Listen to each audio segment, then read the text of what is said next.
Bonjour tout le monde. Aujourd'hui, on continue avec notre série de formations Flux de travail Revit Dynamo. Donc, un petit rappel, ce qu'on a effectué la dernière fois, c'est que on a parti dans Revit pour lire des données.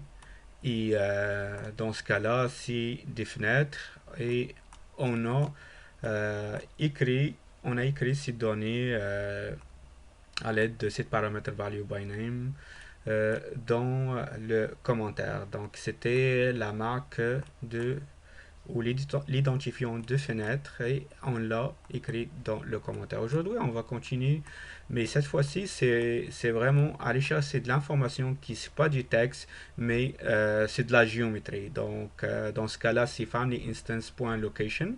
Et ce qui fait ce nœud, c'est que il tape dans le API, Application Programming Interface. Donc, avant, on n'avait pas l'opportunité d'avoir accès à cette information dans Revit. Donc, si j'ouvre Dynamo, donc je vais ouvrir dans un mode manuel ce qu'on a accompli la dernière fois, c'est que on a à l'aide de Select Model Element, on a parti dans Revit. Je vais aller dans la 3D et on a sélectionné une fenêtre et on a extrait la marque de cette fenêtre et on a écrit ça dans le commentaire. Aujourd'hui, on va faire ça, c'est pour toutes les fenêtres. Donc, ce que je vais aller faire, c'est que je vais aller dans la bibliothèque Revit et dans la sélection, je vais choisir All Elements of Category. All Elements of Category, ça va nous permettre d'aller chercher toutes les fenêtres Windows. Et là, je vais plugger ça, All Elements of Category. Donc, je vais aller chercher Watch Node. Et je plug ça. Là, quand je fais Run ou exécuter ces deux nœuds, regarde, ça va me donner 24 fenêtres. Donc ici, j'ai toutes les fenêtres qui se trouvent dans le projet. Ce qu'on va faire, c'est que on va juste sélectionner ce qu'on a comme fenêtre et je vais, au lieu d'une seule fenêtre, je vais plugger toutes les fenêtres. Donc ici, toutes les fenêtres, je vais plugger toutes les fenêtres. Donc, je n'ai pas besoin de cette nœud. Donc, si je vais aller dans Watch Node et je vais voir que qu'est-ce qu'on a fait, Run, et voilà. Donc, si vous voyez ici, donc j'ai toutes les fenêtres. Donc, dans ce cas-là, si je veux extraire ou je veux extraire toutes les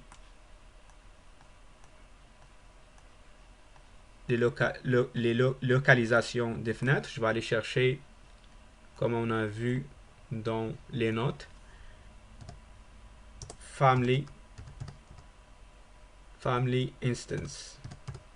Donc, si je clique ici, ça va m'amener dans la bibliothèque family instance. Donc là, c'est ça qui m'intéresse, location ou location. Donc, je prends tous les éléments et là, je vais juste copier ça, CTRL-C, CTRL-V,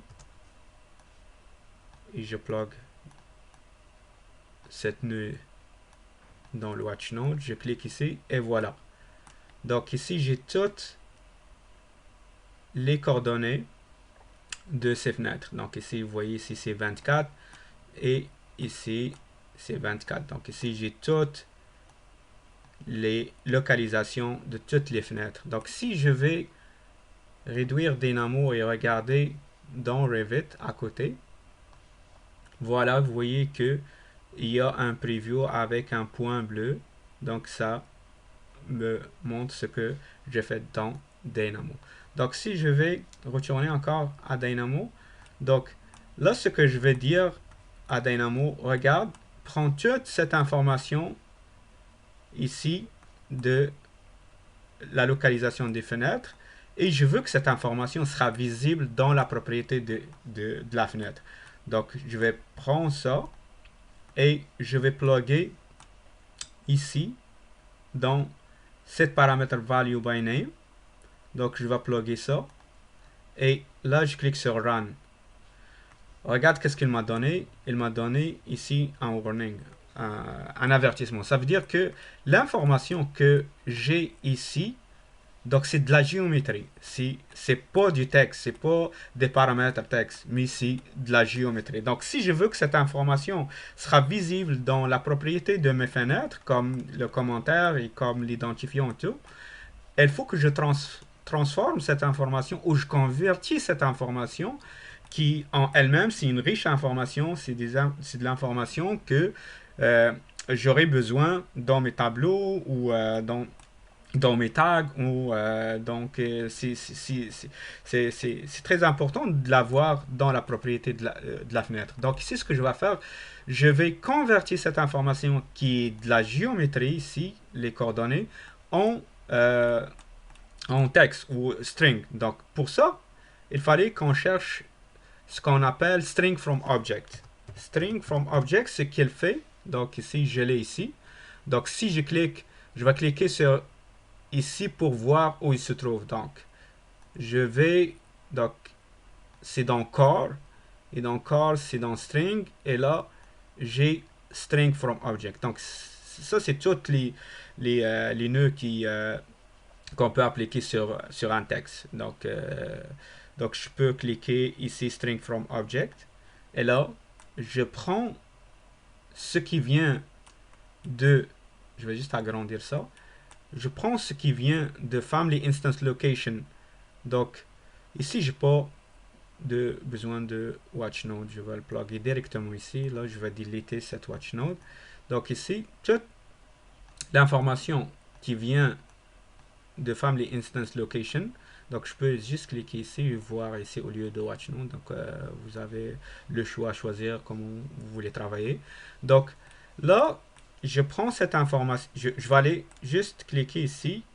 Vous voyez, ici, rien qui se passe. Mais si je fais run ici et je viens ici, je clique et voilà. Regarde, qu'est-ce qui se passe. C'est que j'ai la même information ici. Mais si je clique sur Family Instance Location, vous voyez que ça sélectionne. Par contre, si je clique sur String from Object, ça ce n'est pas de la géométrie, c'est juste l'information qui vient de la géométrie.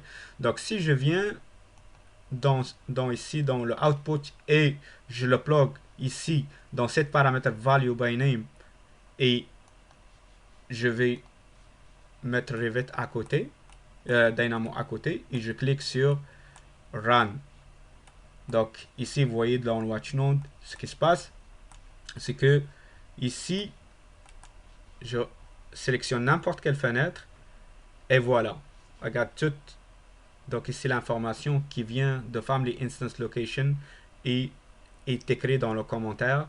Donc si je sélectionne une autre fenêtre, voilà.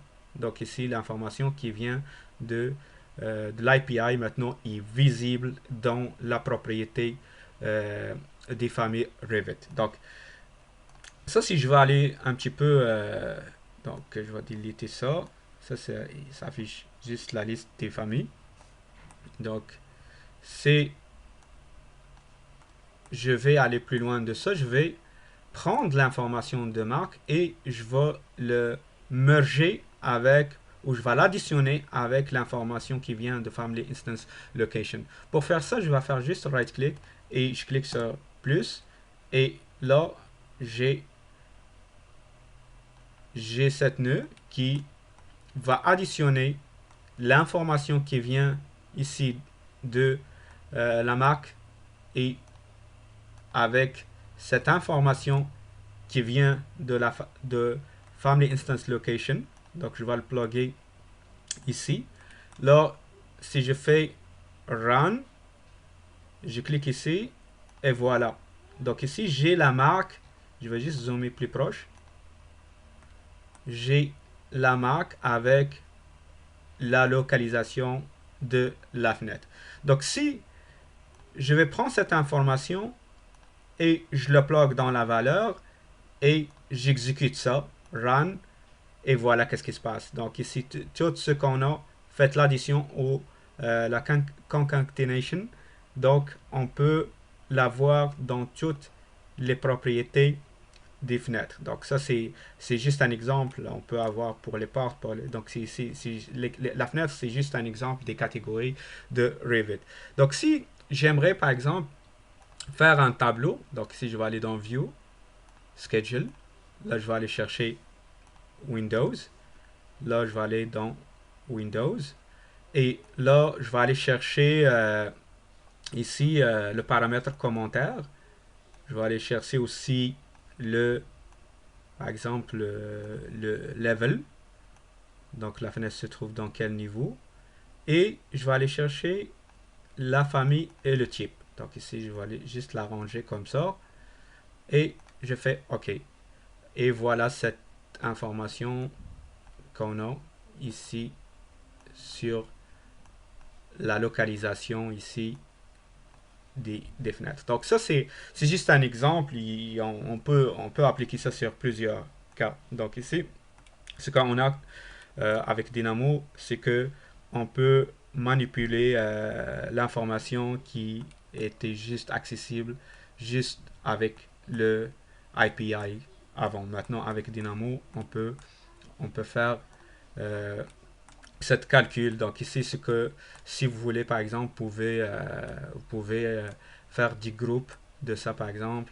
Si je prends tout ça et je fais bouton droit, create group, et je fais ça. Si quelqu'un va prendre ce graphe pour l'utiliser, il peut savoir c'est quoi ces nœuds font. Donc ici, lire l'information, lire par exemple information,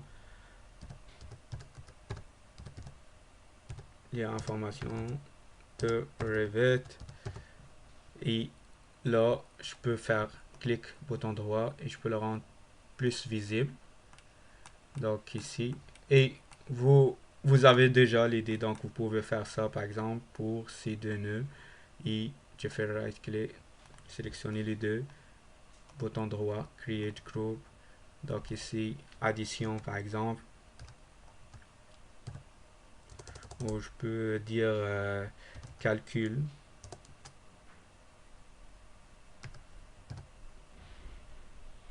Calculer.